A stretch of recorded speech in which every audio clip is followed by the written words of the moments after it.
ഹാഫിദ് മജീദ് അഹ്സനി ഉസ്താദിനെ ക്ഷണിക്കുകയാണ്.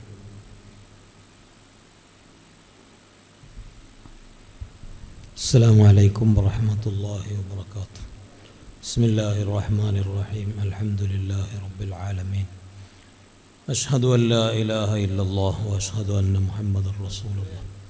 അല്ലാഹുമ്മ സ്വല്ലി അലാ സയ്യിദിനാ മുഹമ്മദിൻ വഅലാ ആലിഹി വസഹ്ബിഹി വസല്ലം. ദീർഘിപ്പിച്ചൊന്നും പറയുന്നില്ല. വളരെ നല്ല ഒരു തുടക്കം. ബഹുമാനപ്പെട്ട റഈസുൽ ഉലമ നാളെ യഹ്യാഉ സുന്നയിൽ സുബ്ഹി നിസ്കരിക്കാൻ അവിടെ എത്തി ദർസ് ആരംഭിക്കാനിരിക്കുകയാണ്. അതിനിടക്ക് കാര്യമായി എവിടെയും പോവുകയില്ല. ബഹുമാനപ്പെട്ട തങ്ങളവറുകൾ ഈ ഒരു ഡേറ്റിലേക്ക് ക്ഷണിക്കാൻ വരുന്നുണ്ട് എന്ന് തങ്ങൾ വിളിച്ച് പറഞ്ഞപ്പോൾ ഇപ്രാവശ്യം നല്ല നിലക്ക് തങ്ങൾ പാപ്പാനെ പറഞ്ഞ് മനസ്സിലാക്കി വിടും എന്നാണ് ഞാൻ കരുതിയത്. പക്ഷേ ഉസ്താദ് വളരെ സന്തോഷപൂർവ്വം ഏറ്റു. ഉസ്താദ് വന്നു. ഇന്ന് ഉസ്താദിൻ്റെ അടുത്ത് ചെറുപ്പം മുതൽ 1-ാം ക്ലാസ് മുതൽ പഠിച്ച് അഹ്സനിയായ ഒരു അഹ്സനിയുടെ ദർസുദ്ഘാടനമുണ്ട്. അതിന് ഉസ്താദ് പോയിട്ടില്ല, എവിടേക്കും പോകുന്നില്ല എന്ന് വെച്ചിരിക്കുകയാണ്.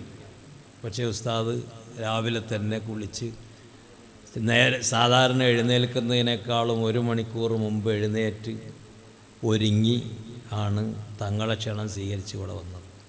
കഴിഞ്ഞ് തങ്ങളെങ്ങനെ ഇരുത്തി കുറേ പൊക്കി പറയാ എന്ന ഒരു രീതിയാവുന്നുള്ളതിലൊക്കെ ഞാൻ കൂടുതൽ പറയുന്നില്ല. അപ്പോൾ അവിടുത്തെ ആ സന്തോഷത്തോടെയുള്ള ഈ വരവ് തന്നെ ഇതിനെ വളരെ ഷറഫുറ്റത് ആക്കിയിട്ടുണ്ട്. ഷറഫുസാദാത്തിൻ്റെതാണ് എന്നതുകൊണ്ട് ഫീ നഫ്സിൽ ഇത് വലിയ ഷറഫുള്ളതാണ്. അതോടൊപ്പം ബഹുമാനപ്പെട്ട ഉസ്താദ് അവറുകളുടെ ഈ ഒരു സന്തോഷത്തോടുകൂടെയുള്ള വരവ് ഒരു ഇത്തിറാറിയായിട്ടുള്ളൊരു വരവല്ല, വളരെ സന്തോഷത്തോടെയുള്ള വരവ് ഈ മഹത്തായ സംരംഭത്തെ ഷറഫുറ്റതാക്കിയിട്ടുണ്ട്. അള്ളാഹു ആ ഷറഫിൽ തന്നെ ഇതിനെ വളർത്തി തെരുമാറാകട്ടെ.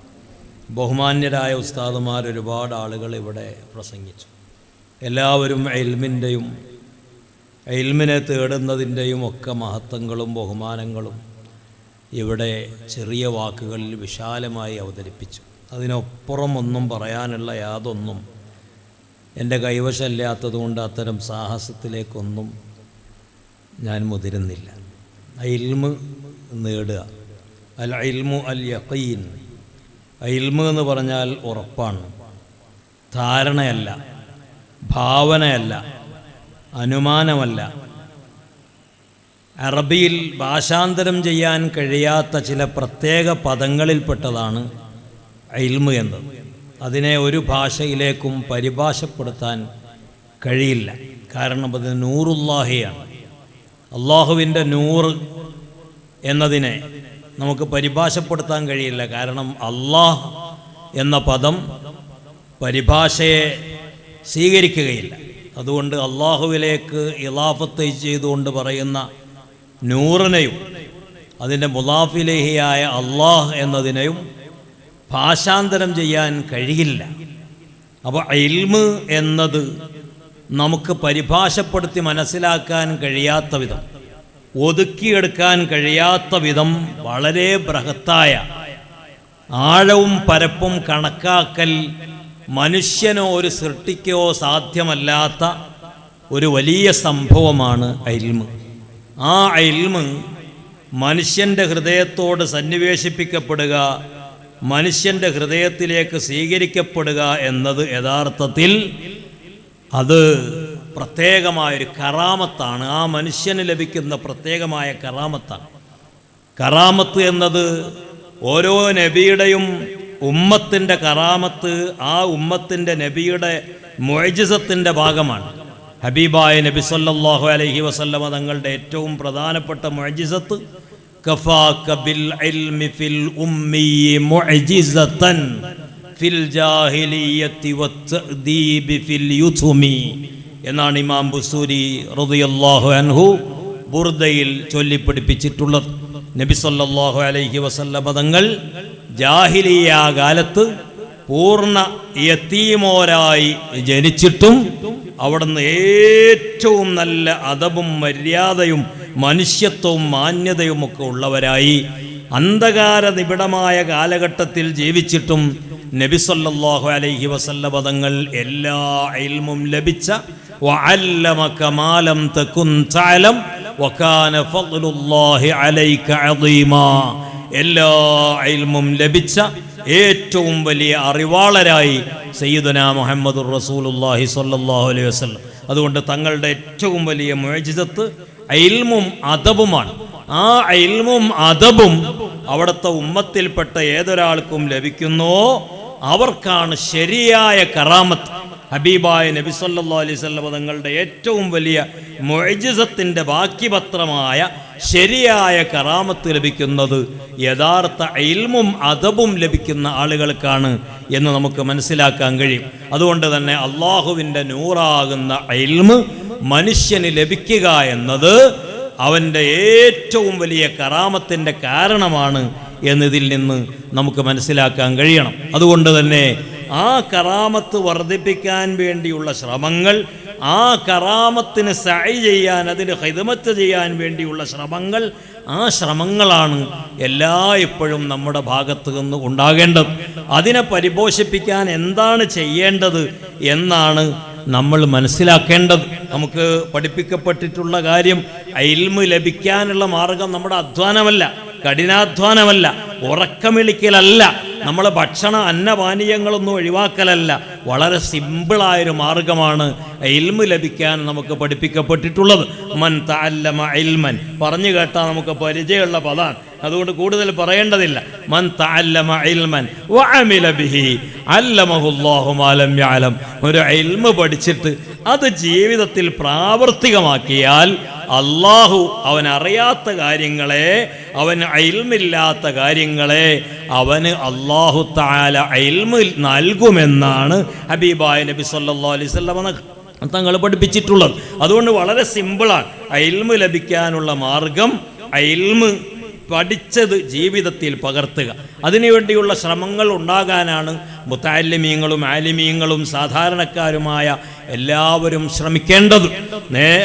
തഅല്ലം മാ അലൈക മിനൽ ലവാസിം ഫഇൽമുക ബിൽ ഇലാഹി അലൈക ലാസിം വഇൽമുക ബിൽ ഇബാദത്തി വൽ മസാഇ ലിഖൽബിക ഇൻ അലിംത ഫഅൻത ആലിം. നീ ആലിമാകുന്നത് കുറേ അലമാരകൾ കണക്കേ നിറച്ചു വെച്ച ഗ്രന്ഥങ്ങളിലെ ഇൽമത്രയും അറിവ്, അതിന് ഇൽമ് എന്ന് പറയില്ല, അറിവത്രയും ഹൃദയത്തിൽ സൂക്ഷിച്ചു വെച്ചു എന്നതുകൊണ്ട് നിന്നെപ്പറ്റി ആലിമ് എന്ന് പറയില്ല. നിന്നെപ്പറ്റി ആലിമ് എന്ന് പറയണമെങ്കിൽ ഒരു സൃഷ്ടി എന്ന നിലയിൽ, ഒരു മനുഷ്യൻ എന്ന നിലയിൽ നിന്നിൽ ഉണ്ടായിരിക്കേണ്ട ഇൽമ് തന്നെ ഉണ്ടായിരിക്കണം. അത് നിന്റെ അഖീദയായിട്ട്, നിന്റെ യഥാർത്ഥ വിശ്വാസ പ്രമാണങ്ങളായിട്ട്, നിന്റെ ഇബാദത്തുകളായിട്ട്, നിന്റെ ആത്മജ്ഞാനങ്ങളായിട്ട്, ഹൃദയ ശുദ്ധീകരണമായിട്ടുള്ള ഇൽമുകളൊക്കെ ഉണ്ടാകണം. അതിനുവേണ്ടിയാണ് ശ്രമിക്കേണ്ടത്. ഫിഖ്ഹിനെ പറ്റി ഇവിടെ പരാമർശിച്ചു.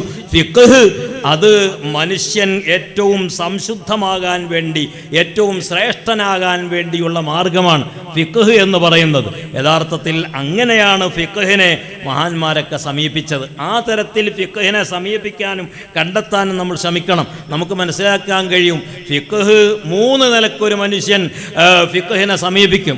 ഒന്ന് ഇഹ്തിയാത്തിയായ ഫിഖ്ഹാണ്, ഇഹ്തിയാത്തിന് വേണ്ടിയുള്ള ഫിഖ്ഹ്. മറ്റൊന്ന് ഇൽത്തിറാരിയായ ഫിഖ്ഹാണ്, ഇൽത്തിറാറിൻ്റെ സമയത്ത് നിർബന്ധിത സാഹചര്യത്തിലുള്ള ഫിഖ്ഹ്. മറ്റൊന്ന് ഇഹ്തിയാലിയായ കുതന്ത്രത്തിന് വേണ്ടിയുള്ള ഫിഖ്ഹാണ്. ഇന്ന് മിക്കവാറും ആളുകൾ സ്വീകരിക്കുന്നത് ഇഹ്തിയാലിയായ ഫിഖ്ഹാണ്. കുതന്ത്രം എവിടെ? ഫിഖ്ഹിൻ്റെ കിതാബുകളിൽ, കാലക്കൈലകളുടെ ചുരുളുകളിൽ എവിടെ നിന്നാണ് കുതന്ത്രം സ്വീകരിക്കാൻ പറ്റുന്നത് എന്ന ശ്രമങ്ങളാണ്. എന്തെങ്കിലും ഒന്ന് ജീവിതത്തിൽ സംഭവിച്ചാൽ, എന്തെങ്കിലും ഒന്ന് ചെയ്തു പോയാൽ, എവിടെങ്കിലും ഒന്ന് കുടുങ്ങിപ്പോയാൽ അപ്പോൾ അതിന് ഇമാമിങ്ങളെ തെരഞ്ഞുപിടിക്കുകയും ഫിഖ്ഹ് കണ്ടുപിടിക്കുകയും, തുഹ്ഫയിലില്ലെങ്കിൽ നിഹായ പിടിക്കുക, നിഹായയിലില്ലെങ്കിൽ തുഹ്ഫ പിടിക്കുക, അവിടെയും ഇല്ലെങ്കിൽ ഷെർവാനി പിടിക്കുക, അതുമില്ലെങ്കിൽ ഇബ്നു ഖാസിമിനെ പിടിക്കുക, എവിടെയും ഇല്ലെങ്കിൽ കല്ലൂബിയെ പിടിക്കുക എന്ന തരത്തിലുള്ള ഒരു പ്രത്യേകമായ സമീപനമാണ് ഇന്ന് ഫിഖ്ഹിനോട് ആളുകൾ നടത്തിക്കൊണ്ടിരിക്കുന്നത്. ഇത് വളരെ ഗൗരവമുള്ള കാര്യമാണ്. കാര്യമാണ്. ഇഹ്തിയാത്തിന് വേണ്ടിയാണ് യഥാർത്ഥത്തിൽ ഫിഖ് പഠിക്കേണ്ടത്. അവിടെയാണ് മൻ തഫഖഹ വ തസവ്വഫ, ഫിഖും ഫഖീഹും സൂഫിയും ആയിത്തീരുക എന്ന് പറയുന്നത് ഇഹ്തിയാത്തിനെ ഉദ്ദേശിച്ചുകൊണ്ട് ഫിഖ്ഹിനെ സ്വീകരിക്കുമ്പോഴാണ്. അതേസമയം ഇഹ്തിയാല് കുതന്ത്രം ഉദ്ദേശിച്ചുകൊണ്ട് ഫിഖ്ഹിനെ സമീപിക്കുമ്പോൾ അവിടെയാണ് മൻ തഫഖഹ വലം യതസവ്വഫ് ഫഖദ് തഫസ്സഖ. അവൻ ഫിഖ് പഠിച്ചു, അതേസമയം അവൻ തസവ്വുഫിനെ സ്വീകരിച്ചില്ല, എന്നാൽ അവൻ കടുത്ത തെമ്മാടിയാണ്, ഫാസിഖാണ് എന്ന് പറഞ്ഞത്. നമുക്കിന്ന് ലോകത്തുടനീളം കാണാൻ കഴിയുന്നത് ഈ തരത്തിൽ ഫിഖ്ഹിനെ സമീപിക്കുന്ന ആളുകളെയാണ്. നമ്മൾ അങ്ങനെയുള്ളവർ ആകാൻ പാടില്ല. ഫിഖ്ഹിന്റെ ഗ്രന്ഥങ്ങളിൽ പലതും പറഞ്ഞിട്ടുണ്ട്. അതിൽ നമുക്ക് ഒരു സൂഫിയാകാൻ, ഒരു ഫഖീഹാകാൻ, നമുക്കൊരു വലിയാകാൻ, എന്താണ് ഹഖീഖത്ത് ലഭിക്കാൻ, ഫഹഖീഖത്തുൻ ലവുസൂലുഹു ലിൽ മഖ്സദി വമുശാഹദുൻ നൂറത്ത് തജല്ലി ബിൻജില എന്ന് പറഞ്ഞതുപോലെ നമുക്ക് ഹഖീഖത്ത് ലഭിക്കാൻ, സാഫല്യം ലഭിക്കാൻ എന്താണ് നാം അനുവർത്തിക്കേണ്ടത് എന്ന് വേർതിരിച്ച് മനസ്സിലാക്കാനാണ് ഫിഖ്ഹിന്റെ കിതാബുകളിൽ നിരവധി കാലകളും കീലകളും ഒക്കെ പറഞ്ഞിട്ടുള്ളത്. അതേസമയം ചില പ്രത്യേക ഘട്ടങ്ങളിൽ ഏറ്റവും ഔജഹായതിനെ, ഏറ്റവും മുഖ്യമായതിനെ, ഏറ്റവും മുഹ്താത്തായതിനെ പിടിക്കാൻ കഴിയാത്ത അപകടഘട്ടങ്ങൾ, നിർബന്ധിത ഘട്ടങ്ങൾ വരും. ആ ഘട്ടങ്ങളിൽ പിടിക്കാൻ കൗലുകളെ കീലകളെ ഒക്കെ ഉപയോഗിക്കാം. അപ്പോൾ അത് ഇൽത്തിറാർ, ആ സമയത്ത് മാത്രം സ്വീകരിക്കാനുള്ള ഫിഖ്ഹായി. ഒരു യാത്രയിൽ നമ്മളിങ്ങനെ ദീർഘദൂര യാത്രയിൽ ജംഉം കസ്റും ഒക്കെ ആക്കാം, എന്നാൽ ചുരുങ്ങിയ യാത്രയിൽ, കസീറായ യാത്രയിൽ ജംആക്കാൻ പാടില്ല.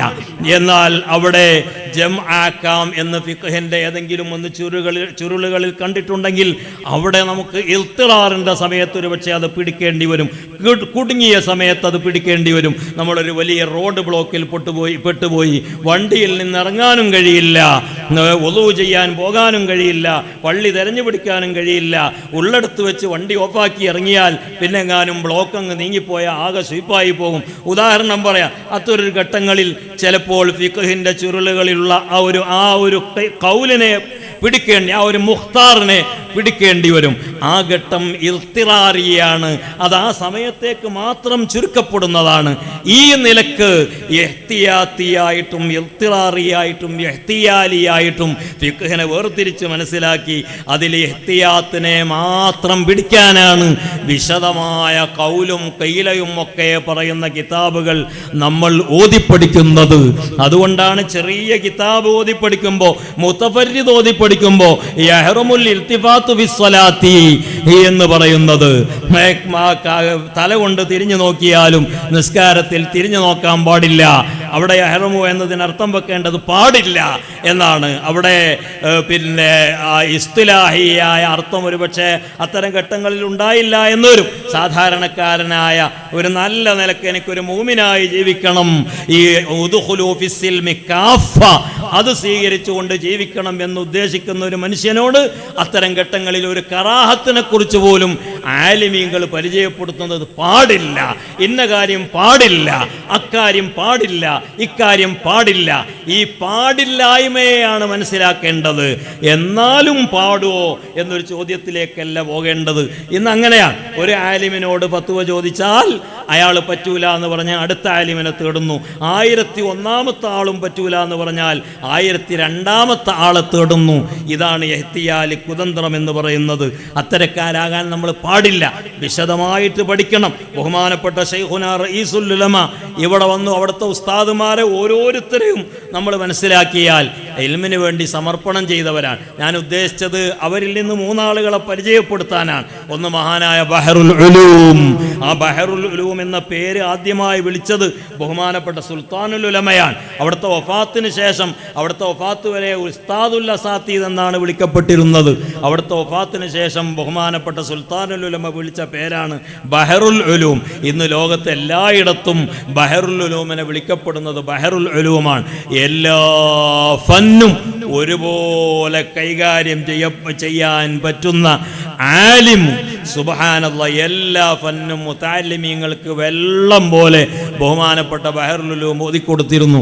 ഹദീസാകട്ടെ, ഫിഖ്ഹാകട്ടെ, ഉസൂലാകട്ടെ, അതുപോലെ മഅഖൂലാത്തുകളാകട്ടെ, ഫലക്കിയാത്തുകളാകട്ടെ, എല്ലാ ഫന്നുകളും ഒരുപോലെ ബഹുമാനപ്പെട്ട ഉസ്താദ് അവറുകൾ കൈകാര്യം ചെയ്തിരുന്നു. അതൊരു പക്ഷേ ഒരു ആവറേജിന് കടിച്ചാൽ പൊട്ടാത്തത് ഉസ്താദ് അവറുകൾ ഇങ്ങനെ അന്തരീക്ഷത്തിൽ എഴുതിയും കൂട്ടിയും ഗണിച്ചും ബഹുമാനപ്പെട്ട ഉസ്താദ് അവറുകൾ ദർസ് നടത്തിയിരുന്നു.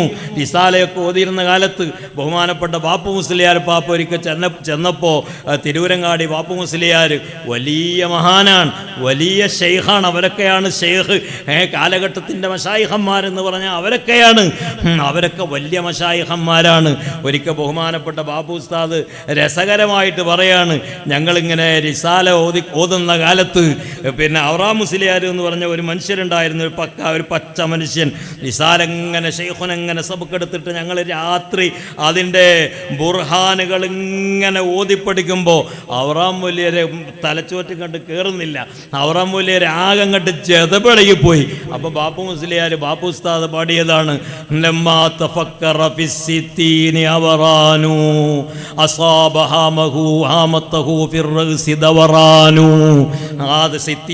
ബുർഹാനും കണ്ട് തലയിൽ കയറിയിട്ട് ഔറാം വലിയർക്ക് തല ചുറ്റിപ്പോയി എന്നാണ് അതിൻ്റെ വൽഹാസിൽ.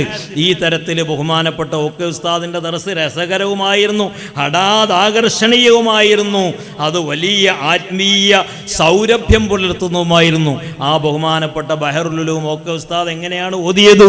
മഹാന്മാരായ അവിടുത്തെ മശായിഖന്മാരിൽ നിന്ന്, ഉസ്താദുമാരിൽ നിന്ന് ഓതിയപ്പോൾ, കൈപ്പറ്റ മമ്മൂട്ടി പാപ്പാൻ്റെ അടുത്ത് നിന്ന് ഓതിയപ്പോൾ, സദക്കത്തുള്ള മുല്ലയിൽ പാപ്പാൻ്റെ അടുത്ത് നിന്ന് ഓതിയപ്പോൾ, ഉസ്താദിൻ്റെ ചരിത്രം നമ്മൾ കേട്ടിട്ടില്ലേ? അബൂ ഹനീഫ ഇമാമിൻ്റെ ചരിത്രത്തോട് നമുക്ക് സാമ്യപ്പെടുത്താൻ കഴിയും. ബഹറുൽ ഉലൂമിൻ്റെ ചരിത്രത്തെ മഹാനവറുകൾ അൽഫിയ ഓതിപ്പടിക്കുന്ന കാലത്ത് 10 മണിയാകുമ്പോൾ ലൈറ്റ് അണക്കുന്നു. ആ 10 മണിയാകുമ്പോഴേക്ക് ബഹറുൽ ഉലൂം അന്ന് ഓതിയ ഭാഗം മുഴുവൻ കാണാപ്പാടം പഠിക്കുക. ഒരു സബക്കെടുത്താൽ പഠിച്ചിട്ട് അത് 40 തൊട്ട് ഓതണം എന്ന ഉസ്താദന്മാരെ പറയല്ലേ. പഠിക്കാൻ വേണ്ടി 40 തൊട്ട് ഓതണം എന്നല്ല, പഠിച്ചതിൻ്റെ ശേഷം 40 തൊട്ട് ഓതണം. പഠിക്കാൻ വേണ്ടി 40 അല്ല 140 വട്ടം ഓതിയാലും അത് പഠിച്ചു കഴിഞ്ഞതിന് ശേഷം പിന്നെയും 40 തൊട്ട് ഓതണം. ബഹുമാനപ്പെട്ട ബഹറുൽ ഉലൂം അത് മുഴുവൻ കാണാപ്പാടം പഠിച്ചിട്ട് പിന്നെ ലൈറ്റ് അണച്ചതിന് ശേഷം സുബ്ഹി വരെ ഓതുകയാണ്. ഒരു ദിവസം ഓതി മുഅദ്ദിന് മൊല്ലാക്ക എന്ന് പറയും ഞങ്ങളുടെ നാട്ടിൽ. മുഅദ്ദിന് വന്നിട്ട് മുക്രി വന്നിട്ട് സുബ്ഹി ബാങ്ക് കൊടുക്കുമ്പോൾ ബഹുമാനപ്പെട്ട ഓക്കെ ഉസ്താദ് ഓടിച്ചെന്നിട്ട് ബഹറുൽ ഉലൂം ഓടിച്ചെന്നിട്ട് മുക്രിയെ പിടിച്ചു വെക്കുകയാണ്. ബാങ്ക് കൊടുക്കാനായിട്ടില്ല, നിങ്ങൾക്ക് സമയം തെറ്റിപ്പോയിട്ടുണ്ട്. സുബ്ഹാനല്ലാഹ്, ആദ്യ രാത്രിയിൽ പുതിയ പെണ്ണിനെ കിട്ടിയതുപോലെ, പുതുനാരിയെ കിട്ടിയതുപോലെയാണ് ബഹുമാനപ്പെട്ട ഓക്കെ ഉസ്താദിനെ ഇൽമു കെട്ട് കിട്ടിയപ്പോൾ അതുമായിട്ട് കണ്ട് സുഖിച്ച് രമിച്ചിട്ട് രാത്രി കടന്നു പോകരുതേ എന്ന് ആശിക്കുന്ന കാമുകനെ പോലെ, മണവാളനെ പോലെ ബഹുമാനപ്പെട്ട ശൈഖുന ബഹറുൽ ഉലൂം ഇൽമിനെ അങ്ങോട്ട് ഉപാസിക്കുകയാണ്, ഇൽമിനെ ചേർത്ത് പിടിക്കുകയാണ്, മുക്രിയെ പിടിച്ചു വെക്കുകയാണ്. മുക്രി പറഞ്ഞു, നിങ്ങൾ ഓത്തിലങ്ങോട്ട് മുഴുകിയിട്ട് സമയം പോയതറിഞ്ഞില്ല, ബാങ്ക് കൊടുക്കാൻ സമയമായിട്ടുണ്ട്. ഇപ്പോ സുബ്ഹി നിസ്കാരത്തിന്റെ സമയമായിട്ടില്ല. അപ്പൊ മുക്രി പറഞ്ഞു, ഇങ്ങനെയാണ് ബഹുമാനപ്പെട്ട ഓക്കെ ഉസ്താദ്. ആ ഓക്കെ ഉസ്താദ് ഓതിപ്പിടിച്ച കാലത്ത് സദഖത്തുള്ള ഉസ്താദിൻ്റെ അടുത്ത് പരമാവധി കിതാബുകളൊക്കെ ഓതിയിട്ട് പിന്നെ അവസാനം ഈ ഫലക്കിയാത്ത് ഓതിക്കൊടുക്കാൻ വലിയ പ്രാവീണ്യമുള്ള ഒരു ഉസ്താദുണ്ട്. ഇത് കേൾക്കുകയാണ്. നമ്മുടെ ഗോളശാസ്ത്രം ഓതിക്കൊടുക്കാൻ വലിയ പ്രാവീണ്യമുള്ള ഒരു ഉസ്താദുണ്ട്. അത് കാപ്പാട്ട്, കോഴിക്കോട് കാപ്പാട്ട് കുഞ്ഞഹമ്മദ് മുസ്ലിയാർ എന്ന് പറഞ്ഞ ഒരു ഉസ്താദുണ്ട്. കാപ്പാട്ട് കുഞ്ഞഹമ്മദ് മുസ്ലിയാർ എന്നുള്ളത് ചില്ലറക്കാരനല്ല. 17 വയസ്സ് മാത്രം ഉള്ളപ്പോൾ മുദരിസായ ആളാ കാപ്പാട്ട് കുഞ്ഞഹമ്മദ് മുസ്ലിയാർ. മഹാനായ പാങ്ങിൽ ഉസ്താദിൻ്റെ ശിഷ്യനാണ്. ആ കാപ്പാട്ട് കുഞ്ഞഹമ്മദ് മുസ്ലിയാർ 17 വയസ്സുള്ള കാലത്ത് വലിയ മല പോലത്തെ ആലിമീങ്ങൾക്ക് ഓതിക്കൊടുത്ത മുദരിസാണ്. ആ കാപ്പാട്ട് ഉസ്താദിൻ്റെ അടുത്ത് ഫലക്കിയാത്തിൽ പ്രത്യേകം ശ്രദ്ധ ചെലുത്താൻ വേണ്ടി ഓക്കെ ഉസ്താദ് പോവുക. ഫലക്കിയാത്ത് സദഖത്തുള്ള ഉസ്താദിൻ്റെ അടുത്ത് കിട്ടാത്തത് കൊണ്ടല്ല, അതിലൊരു പ്രത്യേക മഹാറത്തുള്ള ഒരാളുണ്ട് എന്ന് കേട്ടപ്പോൾ അങ്ങോട്ട് പോവുക. അവിടെ ചെന്ന് നോക്കിയപ്പോൾ കോള് വേറെയാ. കാപ്പാട്ട് ഉസ്താദിൻ്റെ ദർസിൻ്റെ ശൈലിയും അവതരണ ഭംഗിയൊക്കെ കണ്ടിട്ട് മഹാനായ ബഹറുൽ ഉലൂം അവിടുന്ന് തലക്കുന്നൊന്നും കൂടി അങ്ങോട്ട് ഓതുക എന്നാണ് തീരുമാനിക്കുകയാണ്. ആ ശൈലിയിലും രീതിയിലും ഒക്കെ ഒന്നുകൂടെ അതൊക്കെ ഇങ്ങോട്ട് കിട്ടാൻ വേണ്ടി ആരാ ബഹറുല്ലുലും. നമുക്കൊക്കെ ഇപ്പോൾ നേരത്തെ തങ്ങളുപ്പാപ്പ പറഞ്ഞതുപോലെ 1 കൊല്ലം 2 കൊല്ലം ആക്കുമെന്ന് നമ്മൾ ഉസ്താദുമാർ കേണപേക്ഷിക്കാൻ. 1 കൊല്ലത്തിന് വന്നോല് 2 കൊല്ലം ആക്കുമോ, 2 കൊല്ലം നിങ്ങൾക്കൊന്ന് ഓതി തന്നോട്ടേന്ന് നിങ്ങളെ കാല് പിടിച്ച് ആവശ്യപ്പെടേണ്ട ഒരവസ്ഥയാണ്. 1 കൊല്ലത്തെ ഒരു തഹസീൽ ആർക്കും ആഗ്രഹം ഉണ്ടായിട്ടല്ല.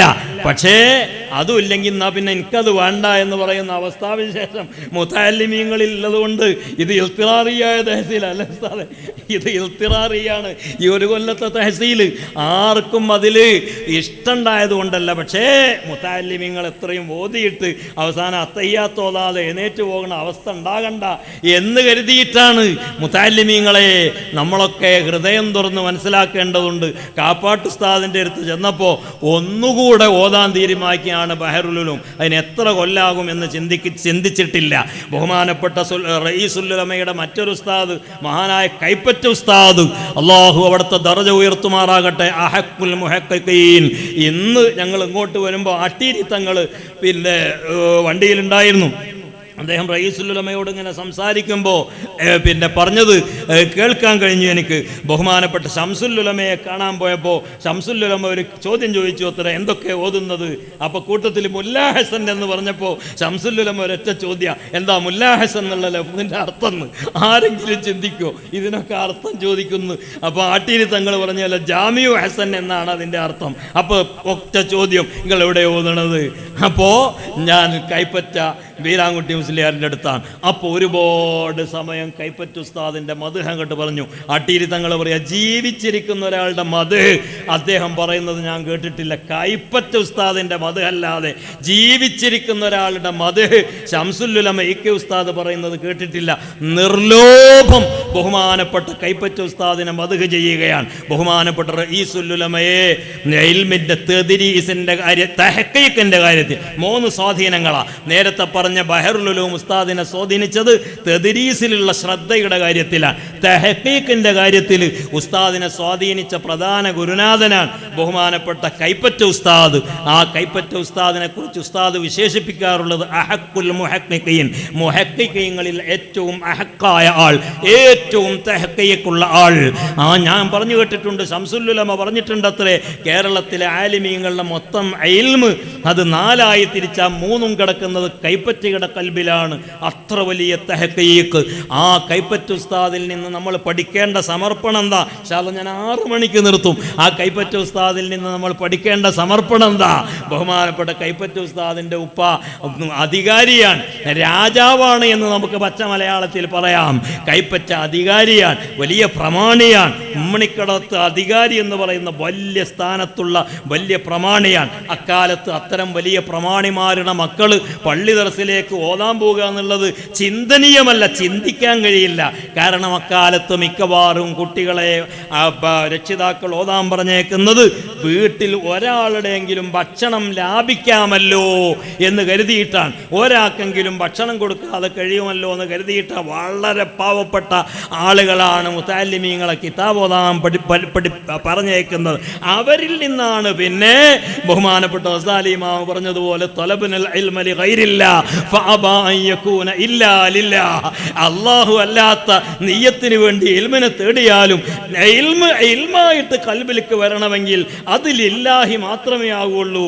ആ നിലക്ക് പല നിലക്കും രക്ഷിതാക്കന്മാർ പറഞ്ഞയച്ചിടത്ത് നിന്ന് പൂർവസൂരികളായ മഹാപണ്ഡിതന്മാർ ഒരൊറ്റ നോട്ടം കൊണ്ട് ഹിദായത്തിൻ്റെ മാർഗത്തിലേക്ക് ചലിപ്പിക്കാൻ കഴിയുന്ന പണ്ഡിതന്മാരുടെ മുന്നിൽ ചെന്നിരുന്നപ്പോഴാണ് നമ്മുടെ ഗതകാല പണ്ഡിതന്മാരിലെ പല മഹാന്മാരും ഇൽമിൻ്റെ ഉത്തുംഗ സോപാനത്തിൽ വിരാജിക്കാൻ നയിക്കപ്പെട്ടത്. എന്നാൽ മഹാനായ കൈപ്പറ്റ ഉസ്താദ് അങ്ങനെയല്ല. വീട്ടിൽ പറകണക്കിന് 10 കണക്കിന് നെല്ലും ധാന്യവും നിൽക്കെ ഓതാൻ പോകാൻ ഈ ഒരു പ്രമാണിത്വം തടസ്സമാണ് എന്ന് കണ്ടപ്പോൾ വീട്ടിൽ പറയാതെ വീട്ടിൽ നിന്ന് കിതാബ് ഓതാൻ വേണ്ടി ഒളിച്ചോടിയ ആളാണ് ബഹുമാനപ്പെട്ട കൈപ്പറ്റ ഉസ്താദ്. ഇന്ന് നമ്മളെ കുട്ടികൾ പലതിനും ഒളിച്ചോടുമ്പോൾ കൈപ്പറ്റ ഉസ്താദ് ദർസ് പഠിക്കാൻ വേണ്ടി ഒളിച്ചോടി, വീട്ടിൽ പറയാതെ ഒളിച്ചോടി. അങ്ങനെ അധികാരി നാനാ ഭാഗത്തേക്കും ആളെ വിട്ടു. അവസാനം പറപ്പൂര് പള്ളിയുടെ മുകളിൽ മീസാൻ കിതാബും പിടിച്ചുകൊണ്ട് ഓതിപ്പടിക്കുന്ന മകനെയാണ് കണ്ടത്. അപ്പൊ അധികാരി എന്ത് ചെയ്തു? അതാ ചാക്ക് കണക്കിന് ധാന്യം ആ പള്ളിയുടെ അടുത്തുള്ള വീട്ടിൽ കൊണ്ടുപോയി ഇറക്കിക്കൊടുത്ത് തൻ്റെ മകന് ചെലവ് ഏൽപ്പിച്ചു കൊടുക്കുകയാണ് ചെയ്തത്. ഇതൊക്കെയല്ലേ വലിയ മാതൃക? ഈ മാതൃകയിലല്ലേ ഇൽമിന് വേണ്ടി നമ്മൾ സമർപ്പിക്കേണ്ടത്? ഉസ്താദിന്റെ മറ്റൊരു ഉസ്താദാണ്, ഷെയ്ഖാണ്. ഉസ്താദിനെ തസവൂഫിൽ ഏറ്റവും നന്നായി സ്വാധീനിച്ച ഷെയ്ഖ് ബഹുമാനപ്പെട്ട മലയിൽ ഉണ്ണിൻകുട്ടിയുടെ പാപ്പ ഖദ്ദസല്ലാഹു സിർറഹുൽ അസീസ്. ഉസ്താദ് വരുമ്പോൾ നമ്മൾ പാടിയത് സാഹിബുൽ ബുറാഖി വറഫ്റഫിൽ അലാ റസൂലുള്ളാഹ്. ഉസ്താദ് ഏറ്റവും ആസ്വദിക്കുന്ന മദ്ഹ് ഗീതമാണ്, റഈസുൽ ഉലമ ഏറ്റവും ആസ്വദിക്കുന്ന മദ്ഹ് ഗീതമാണ്. ഇടയ്ക്കിടെ ബുഖാരിയുടെ സബക്കിലൊക്കെ അതിങ്ങനെ പാടും. അതാർക്കും പരിചയമില്ലായിരുന്നു. അപ്പോൾ ഒരു ദിവസം ഞാൻ സമ്മതം ചോദിച്ചിട്ട് ഞാനത് എഴുതിയിട്ട് അതിൻ്റെ അർത്ഥവും എഴുതിയിട്ട് പിന്നെ നെറ്റിൽ പരസ്യപ്പെടുത്തി. ഇപ്പോൾ അൽഹംദുലില്ലാഹ് എല്ലാവരും അത് ഏതാണ്ട് മുത്തഅല്ലിമീങ്ങൾക്കൊക്കെ കാണാപ്പാടാ, കുറച്ച് വരികളേ ഉള്ളൂ. വളരെ ആനന്ദകരമാണത്. അത് പാടിയത് ബഹുമാനപ്പെട്ട ഉണ്ണിൻകുട്ടിയുടെ പാപ്പയാണ്. പള്ളിയിൽ റബീഉൽ അവ്വൽ പറഞ്ഞാൽ ഉസ്താദ് തന്നെ ഒരു ദഫും പിടിച്ചിട്ട് മുട്ടിയിട്ട് ഇങ്ങനെ പാടുകയാണ് പതിവ്. സാഹിബുൽ ബുറാഖി പാടുകയാണ്. ആ ഉണ്ണിൻകുട്ടിയുടെ പാപ്പയിൽ മുത്തഅല്ലിമീങ്ങളെ, ആലിമീങ്ങളെ, ഇൽമിനെ സ്നേഹിക്കുന്നവരെ നമുക്ക് വലിയ മാതൃകയുണ്ട്. 80 ചില്ലാനം വയസ്സുകാലം ആ മഹാമനീഷി ദർസ് നടത്തിയിട്ടുണ്ട്. വിവിധ പള്ളികളിൽ ആരും ക്ഷണിച്ചിട്ട് വാട്സാപ്പിൽ പരസ്യം കൊടുത്തിട്ടൊന്നുമല്ല. പരിസരങ്ങളിലെ വീടുകളിൽ കയറിയിട്ട് 10 കുട്ടികളെ സംഘടിപ്പിച്ചവർ രക്ഷിതാക്കളോട് ചോദിച്ച് സംഘടിപ്പിച്ചിട്ട് ആ കുട്ടികളെയും കൊണ്ടിട്ട് അങ്ങോട്ട് നടന്നിട്ട് അടുത്ത് കാണുന്ന പള്ളിയിൽ ബഹുമാനപ്പെട്ട ഉണ്ണിൻകുട്ടിയുടെ പാപ്പാണ്ട് കയറുകയാണ്. അവിടെ ദർസ് അങ്ങോട്ട് തുടങ്ങുകയാണ്. പിന്നെ അടുത്ത ജമാഅത്തിന് വേണ്ടി ആളുകൾ വരുമ്പോൾ നിസ്കാരം കഴിഞ്ഞിട്ട് മൗലവി പാപ്പ എഴുന്നേറ്റ് നിൽക്കുകയാണ്. നമ്മുടെ ദർസ് തുടങ്ങിയിട്ടുണ്ട്, ചെലവിന് വരണം, കുട്ടികൾക്ക് ചെലവിന് കൊടുക്കണം എന്ന് ആ ആളുകളോട്. എന്തൊരു രസമുള്ള പരിപാടിയാണത്. ആ ഒരു മുഖം കാണുമ്പോൾ എല്ലാവരും ഏറ്റെടുക്കുകയാണ്. ആരോടും അഹങ്കാരമൊന്നുമില്ല. ഒരു സ്ഥലത്ത് ദർസിന് വേണ്ടി ചെന്ന് ചെലവിന് വേണം എന്ന് പറഞ്ഞപ്പോൾ പിന്നെ ആ നാട്ടിലെ ഒരു പ്രമാണി ഞാൻ കൊടുക്കൂല എന്ന് പറഞ്ഞു. പിറ്റേ ദിവസം അദ്ദേഹം വലിയ കാളുകൂട്ടിൻ്റെ ആളാണ്. അദ്ദേഹത്തിൻ്റെ കാളുകൂട്ടിൻ്റെ വലിയ വിലയുള്ള കാളയാണ്. കാളുകൂട്ടിനെ പറ്റി അറിയാത്തവർക്ക് അത് തിരിയില്ല. കാളുകൂട്ടിൻ്റെ കാള ചിലപ്പോൾ കോടികൾ വിലമതിക്കുന്ന മൃഗമാണ്. അദ്ദേഹത്തിൻ്റെ കാളക്ക് അസുഖം പിടിച്ചു പോയി. കാളക്ക് പിന്നെ 2 ദ്വാരവും ബ്ലോക്കായി പോയി. കാളയുടെ ചാണവും പോകുന്നില്ല, മൂത്രവും പോകുന്നില്ല. ആകെ കാള അപകടാവസ്ഥയിലായപ്പോൾ അതാ അദ്ദേഹത്തിൻ്റെ കാര്യസ്ഥമയം പറയുന്നു, പള്ളിയിലൊരു മൗലവി പാപ്പ വന്നിട്ടുണ്ട്, മൂപ്പരോട് പറഞ്ഞാൽ എന്തെങ്കിലുമൊക്കെ നടക്കും. അപ്പം അദ്ദേഹം പറഞ്ഞു, പ്രമാണി പറഞ്ഞു, മൗലവി പാപ്പാനെ കൊണ്ടുവരാ. മൗലവി പാപ്പാനോട് പറഞ്ഞു ഇങ്ങനെ ഒരു സംഭവമുണ്ട്. മൗലവി പാപ്പ കീപ്പറൊന്നും കാട്ടിയില്ല, ഓനക്കത് വേണം, നമുക്ക് ചെലവിന് തരാട്ട ആളല്ലേ എന്നൊന്നും പറഞ്ഞില്ല. മൗലവി പാപ്പ ഒരു കുഞ്ഞിനെ പോലെ വന്ന ആളുടെ കൂടെ കണ്ട് ഇറങ്ങി ചെല്ലുകയാണ്. എന്താ പ്രശ്നം? കാളയുടെ വയറിങ്ങനെ വീർത്ത് നിൽക്കുകയാണ്. ഒരൊറ്റ അടിയാണ് കാളയുടെ വയറിന്. പാത്തട എന്നാണ് ഒരൊറ്റ കൽപ്പന. പാത്തട എന്ന് പറഞ്ഞാൽ ഇവിടെ മനസ്സിലാവോ? മനസ്സിലായില്ലെങ്കിൽ എനിക്കിപ്പോൾ അതേ പറയാൻ അറിയുള്ളൂ. അതുകൊണ്ടാണ് പാത്തട എന്ന് പറഞ്ഞിട്ട് ഒരൊറ്റ അടിയാണ് കാളയുടെ വയറിന്. കാളയുടെ 2 ബ്ലോക്കായതും അപ്പം തന്നെ അങ്ങോട്ട് ശരിയായി. ഉണ്ണിൻകുട്ടിയുടെ പാപ്പ ഇങ്ങനെ ഒരു ദർസ് തുടങ്ങുന്നു. അവിടെ കുറച്ചു കാലം ദർസ് നടത്തിയിട്ട് നല്ലൊരു ആലിമിനെ കൊണ്ടുവന്നിട്ട് അവിടെ മുദരീസാക്കിയിട്ട് മൗലവി പാപ്പ പിന്നെയും നാഗൂർക്കോ അജ്മീർക്കോ എവിടേക്കോ ഒന്ന് പോയി വരും. 1, 2, 3 മാസത്തെ സിയാറത്ത് കഴിഞ്ഞിട്ട് മൗലവി പാപ്പ വരും. മൗലവി പാപ്പ വന്നാൽ പിന്നെയും 10 കുട്ടികളെ മൗലവി പാപ്പ നടന്ന് സംഘടിപ്പിക്കും. ആരും പൂർവ്വ വിദ്യാർത്ഥികൾ കുട്ടികളുണ്ടാക്കി കൊടുക്കൊന്നും വേണ്ട. മൗലവി പാപ്പ നടന്ന് സംഘടിപ്പിക്കും. വീണ്ടും ഒരു പള്ളിയിൽ കയറും. ഇതുപോലെ ഇങ്ങനെ കുറേ കൊല്ലം മൗലവി പാപ്പ പോകുമ്പോൾ അവിടെ ഏൽപ്പിക്കണം ഉസ്താദിൻ്റെ അടുത്ത് ഓതി. മൗലവി പാപ്പ വന്നാൽ ഉടനെ മൗലവി പാപ്പാൻ്റെ ഒപ്പം കൂടി അങ്ങനെ കുറേ കാലം മൗലവി പാപ്പാൻ്റെ അടുത്ത് ഓതിയാണ് ബഹുമാനപ്പെട്ട റഈസുൽ ഉലമ. അവിടുത്തെ തസവൂഫ് വല്ലാത്ത തസവൂഫാണ്. ആ മഹാനായ മൗലവി പാപ്പയിൽ നിന്നുള്ള മാതൃക 80 ചില്ലാനം വയസ്സ് കഴിഞ്ഞിട്ട് പുകയൂരിലെ പൊറ്റാണിൽ ദർസ് നടത്തുമ്പോൾ അവിടെയുള്ള മുതിർന്ന മുത്തഅല്ലിമീങ്ങൾ, റഈസുൽ ഉലമ അടക്കമുള്ള അന്നത്തെ മുതിർന്ന മുത്തഅല്ലിമീങ്ങളെ കൈപ്പറ്റ ഉസ്താദിൻ്റെ ദർസിലേക്ക് പറഞ്ഞേക്കും. നിങ്ങൾ കൈപ്പറ്റൻ്റെ അടുത്ത് പോയിട്ട് ഓതിക്കോളി എന്ന് പറഞ്ഞിട്ട് അവിടെ ചെന്നിട്ട് കൈപ്പറ്റ ഉസ്താദിൻ്റെ മഹത്വമൊക്കെ പറഞ്ഞേക്കുന്നു. ബാക്കിയുള്ള ചെറിയ മുത്തഅല്ലിമീങ്ങൾ ചെറുകുളം ബദ്റുറഹ്മാൻ മുസ്ലിയാരെ കൊണ്ടുവന്ന് മർഹൂം മുഅല്ലിമാക്കി മുദരിസാക്കി കൊടുത്തിട്ട് മൗലവി പാപ്പ പറയുന്നു, ഞാൻ മുത്തഅല്ലിമായി മരിക്കാൻ പോവുകയാണ്. 80 വയസ്സ് കഴിഞ്ഞ മഹാപണ്ഡിതൻ മുതഅല്ലിമായിട്ട് മരിക്കാൻ പോവുകയാണ്. ബഹുമാനപ്പെട്ട സി ഫൈസി ഉസ്താദിൻ്റെ ഉപ്പയുടെ അനുജന മലയിൽ എണ്ണിക്കുട്ടിയില്ലേപ്പാപ്പ മുതഅല്ലിമായിട്ട് മരിക്കാൻ എവിടെ പോകുന്നത്? ഓമച്ചപ്പുഴയിൽ കരിങ്കപ്പാറ ഉസ്താദിൻ്റെ ദർസിൽ പോയിട്ട് മുതഅല്ലിമായി അവിടെ ദർസിൽ ചേരുക. അങ്ങനെ 6 മാസം അവിടെ ഇരുന്ന് അവിടെ ദർസിലിരുന്നു കൊണ്ട് മുതഅല്ലിമായി ആ പള്ളിയിൽ വെച്ച് മഹാനവറുകൾ വഫാത്തായി. ഇന്ന് അവിടുത്തെ ഖബറുള്ളത് ഓമച്ചപ്പുഴയിലാണ്. റഈസുൽ ഉലമ ഇടയ്ക്കിടെ അവിടെ സിയാറത്തിന് പോകും. ഇതൊക്കെ നമുക്ക് മാതൃകയാണ്. കുറേ വിഷയങ്ങൾ നമുക്ക് വേള പറയാൻ കഴിയും അള്ളാഹിൻ്റെ തൗഫീഖ് കൊണ്ട്. പക്ഷെ ഇപ്പോൾ നമുക്ക് ഏറ്റവും നാഫിയായത് ഇൽമുൽ ഹാൽ ഇതാണ് എന്ന നിലക്ക് ഞാൻ ഇത്രയും കാര്യങ്ങൾ പറഞ്ഞു എന്ന് മാത്രം. അല്ലാഹു സുബ്ഹാനഹു വ തആല നമ്മുടെ ഉസ്താദുമാർക്കൊക്കെ പ്രായം ഏറിക്കൊണ്ടിരിക്കുകയാണ്. തലയെടുപ്പുള്ള ആളുകൾ നമുക്ക് കുറഞ്ഞുകൊണ്ടിരിക്കുകയാണ്. അല്ലാഹു തആല റഈസുൽ ഉലമക്കും താജുൽ മുഹഖഖീനും മഹാനായ സുൽത്താനുൽ ഉലമക്കും മുഹിയുസ്സുന്നക്കും നമ്മുടെ ആലിമീങ്ങൾക്കൊക്കെ ആഫിയത്തും ദീർഘായുസ്സും നൽകുമാറാകട്ടെ. ആ തണലുകൾ നമുക്ക് നീട്ടിയിട്ട് തരുമാറാകട്ടെ. നല്ല പ്രഗത്ഭരായ ചെറുപ്പക്കാരായ ഉസ്താദുമാർ നമ്മളിൽ നിന്ന് വളർന്നു വരുന്നുണ്ട്. നമ്മൾക്ക് വലിയ പ്രതീക്ഷയാണ്. അള്ളാഹു ഒരുപാട് ഉലമാവിനെ ഈ ഉമ്മത്തിന് നൽകുമാറാകട്ടെ. ഇൽമ് ആരെയും ഭയപ്പെടാതെ പറയാനുള്ള മാർഗങ്ങളും അവസരങ്ങളും അള്ളാഹു നൽകുമാറാകട്ടെ എന്ന് ദുആ ചെയ്തുകൊണ്ട് ഞാൻ അവസാനിപ്പിക്കുന്നു. അസ്സലാമു അലൈക്കും വറഹ്മത്തുള്ളാഹി വബറകാതുഹു.